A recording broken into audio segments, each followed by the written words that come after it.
ओम नमः शिवाय। क्या आपने कभी सोचा है कि कुंडली में 9th भाव को धर्म भाग और गुरु का भाव क्यों कहा जाता है?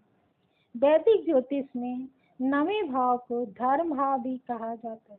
ये केवल पूजा पाठ का संकेत नहीं माना जाता, बल्कि व्यक्ति की आस्था, जीवन दर्शन, गुरु, उच्च शिक्षा, तीर्थ यात्रा, पिता और भाग्य जैसे विषयों को भी जोड़ा जाता है।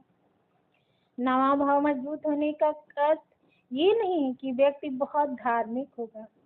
इसकी स्थिति ये भी बताने के लिए देखी जाती है कि व्यक्ति ज्ञान, परंपरा और जीवन के बड़े सिद्धांतों को किस तरह ग्रहण करता है।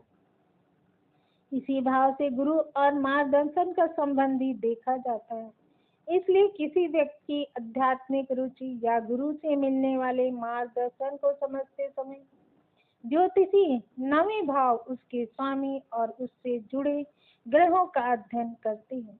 9वें भाव का संबंध भाग से भी माना जाता है, लेकिन इसका मतलब ये नहीं केवल 9वां भाव देखकर कोई ये कह दे व्यक्ति अमीर होगा या गरीब। भाग का पूरा आकलन करने के लिए 9वें भाव के साथ उसके स्वामी, गुरु, लग्न, दशा और कुछ और भावों को भी देखना पड़ता है।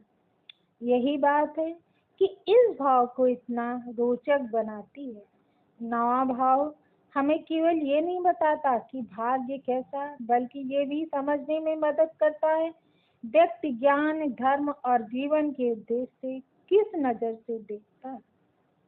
अगर आपकी कुंडली में 9वें भाव की स्थिति समझनी है तो हमें कमेंट में 9वां भाव लिखिए और अपना डेट टाइम भी लिखिए।